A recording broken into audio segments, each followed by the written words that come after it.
Good morning everyone and welcome to my channel, and it's me again, ang inyong chismosong Kaalda Vlogger. So gusto ko munang magpasalamat sa inyong lahat sa mga walang sawa na tumatangkilik, nanonood, sumusuport at sumusubaybay ng mga content ko here on my YouTube channel. So wag ninyong babaktawan o lalaktawan tong ating topic for today's video. I'm sure na hindi ninyo pagsisisihan na pinanood nyo ito mula umpisa hanggang hulihan, and syempre wag kayong mag-i-skip ng segment, okay? Buuin nyo to start to finish. So, eto na, dumako na tayo sa ating very interesting main topic for today's video.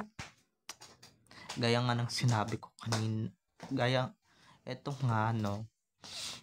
Siyempre, alam naman talaga ng bawat isa dyan sa kaliseri na may babagsak na plywood.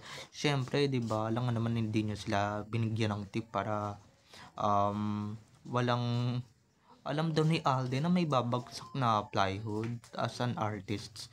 So, ito na guys, watch this. Mamaya ipapaliwanag sa inyo ng buong buo. So, ito na guys, watch this.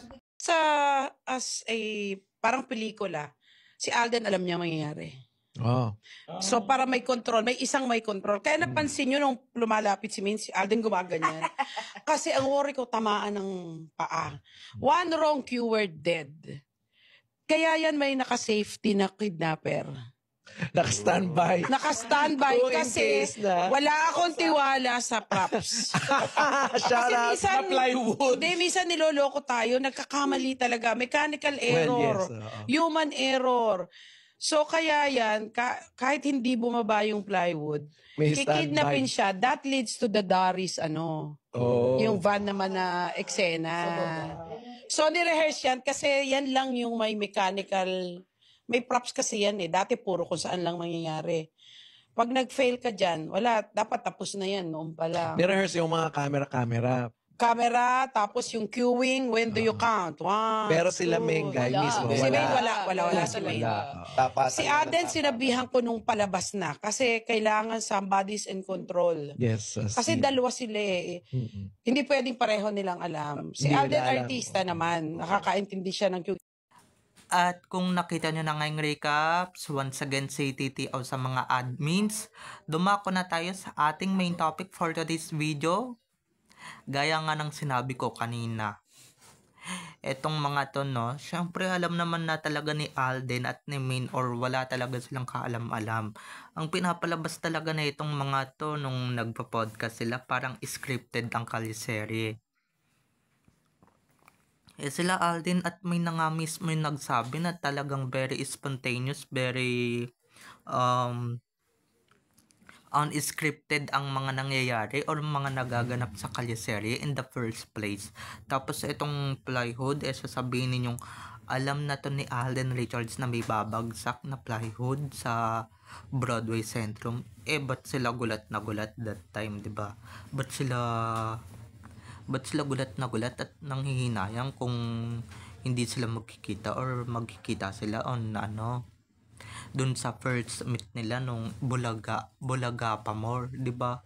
Ba't sila magtataka? So ibig sabihin unplanned, hindi scripted, di ba? Hindi siya planado na hindi man lang natimbrehan si Alden na may babagsak na plywood or may babagsak talagang plywood, di ba? Tapos itong mga sinasabi ng mga gunggong na to, ng mga walang alam at syempre bobo, ng mga hindi man lang matatalino dito sa social media, and syempre sa mga lalong-lalo na tong podcast na to, no, OORT lang yun, pero guys, kitang-kita naman initial reaction nilang dalawa, no, na talagang parang hinayang sila na hindi talaga sila magkita, at syempre gulat na gulat sila, di ba? Gulat na gulat sila na talagang hindi sila magkikita, at syempre may nakaharang na plywood. Lahat ng yon guys, lahat ng mga nangyayari sa KS, lahat ng mga nagaganap sa kaliserye, si Alden at si Min mismo nagsabi na hindi sila scripted or wala silang script. Okay? Hindi gaya nung mga teleserye talaga na talagang alam mo na talaga na may makikidnap or may lahat nakapay sa script. Pero yung Kalisere, parang hindi naman ako na-informed. Di naman kami na-informed na sumusubaybay or sumubaybay sa KS na talagang scripted, 'di ba? Tapos pinapalabas nila ngayon na scripted na mismong lumikha ng Kalisere ang nagpaparatang nito, and syempre nagpapalabas na itong script na to, no? Syempre ganun naman talaga sila pagka may halo ng bitterness, and syempre may halo ng ampalaya yung pag-uugali nila, 'di ba? Kung ano-ano na yung sinasabi nila, kung ano-ano na yung mga pinagsasabi, pero 'di ba, just a segment, pero hindi sila scripted. Yan yung sinasabi ko sa inyo, hindi sila scripted at hindi sila planado, okay? Dahil kung planado lang yun, dapat yung tamang panahon din, 'di ba? Dapat yung TV din na talagang ginawang main event at talagang nag-trending worldwide, edi dapat yun din scripted, 'di ba? At dapat scripted din yung kasal na sinabi nilang totoo, na may bahid katotohanan. Sa kanila na mismo nagsabi na may bahid katotohanan ang nangyayari sa Kalisere, 'di ba?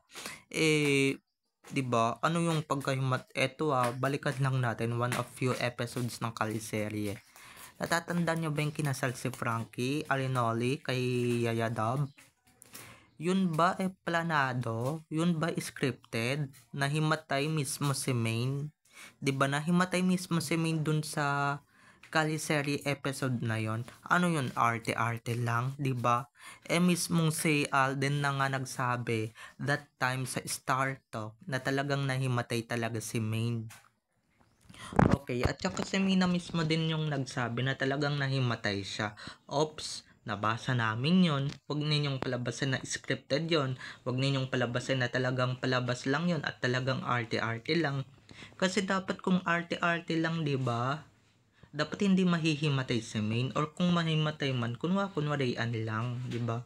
Pero ba't bali-balita sinugod daw sa St. Luke's that time? 'Di ba? Sinugod sa St. Luke's, sinugod sa ganito, sa hospital, 'di ba? Sinugod sa hospital dapat 'di ba? Mismong si Alden na mismo nagsabi that time sa Star Talk, 'di ba? That time sa Star Talk TX, kasi nanonood ako ng Star Talk dati. So, 'di ba? Ano yun, magsisinungaling si Alden na talagang ba't niya sinabi yon, 'di ba?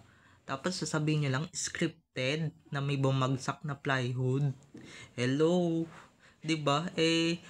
Kung mismong sila Alden at Maine talaga manampal sa inyo sa pagmamukha ninyo at sabihin na hindi scripted ang mga nagaganap sa Kalisere, tatameme siguro kayo, no? At talagang mananahimik kayo ng bonggang-bongga. At talagang mas papasabi kayo na talagang hindi scripted ang KS. Talagang spontaneous yan. Na-air lang yan sa TV and syempre on national TV. Kaya nga maraming nahook 'di ba? Kaya nga maraming nahook at maraming nahumaling kasi nga 'di ba? Maraming nahook at maraming nahumaling kasi alam naman nila na hindi scripted yan. Hindi katulad ng mga teleserye talaga, 'di ba? Hindi katulad ng mga TS talaga na talagang planado at talagang ano talaga yan, talagang planado na talaga at alam na yung ending, 'di ba? At hindi sila magkakagulatan every time na nagkikita sila, 'di ba? Every time na pumupunta sa Broadway si Maine, or every time na gustuhin pumunta ni Yaya Dab sa Itbulaga Studio, that time sa Broadway Centrum. And guys, sa tamang panahon, hindi sila magkakagulatan din, 'di ba? Na talagang very very first time lang talaga nila na magkita on that point. Tas sasabihin ninyo scripted, sasabihin ninyo planado. Aba, ano talaga yung mga natira ninyo at talagang nagiging ganyan na kayo, 'di ba? At talagang nagiging ganyan na kayo magsalita, 'di ba? 'Di ba? Ginawa nyo nga yung segment yun hindi para gayahin yung mga scripted TS, 'di ba? Para hindi gayahin yung mga scripted na teleserye. Tapos sasabihin ninyo scripted, sasabihin ninyo kunwarian lang, 'di ba? 'Di ba? Pero para sa amin na hindi kunwarian lang yung mga ano nila doon, yung mga kinikilos nila doon, totoong totoo, real na real talaga ang mga kinikilos nila, ang mga pananalita nila, and syempre sweetness nila, hindi pakitang tao lang, hindi gaya nung ibang mga love teams dyan, ibang mga sinusuportahan natin, 'di ba? Ibang mga love teams, ibang mga sa iba't ibang generations, hindi sila scripted, 'di ba? Hindi sila teleserye. Oo, may pagka-teleserye siya, pero guys, yung scripted, hindi.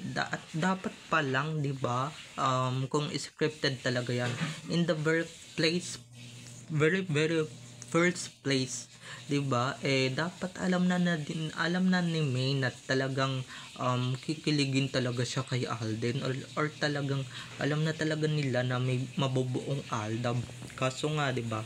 Hindi nila alam na may isang pabebe lang ni Main, or isang ano lang ni Main, talagang 'di ba, may mabubuong love team, or may mabubuong phenomenal na samahan, 'di ba, na hanggang ngayon wala pa rin nakakatibag, at wala pa rin talagang nakakatalo on that point, on this era, 'di ba? Wala pa rin nakakatalo, kahit ilang love team pa i-discover nila, ilang artists pa ang kaya nilang i-discover, papasukin man nila kahit saan mang Poncio Pilatong contests, 'di ba? Wala pa rin talagang makakatalo diyan, kasi very unplanned talaga, 'di ba? Very spontaneous lang talaga yung Aldab, and syempre yung Kaliserye. 'Di ba? Etong creator ng Kaliserye, ewan ko ba ba't ganito na magsalita, 'di ba? Ganito na tabas ng bibig, ganito na tabas ng bunganga. Ewan ko ba dito, 'di ba? 'Di ba?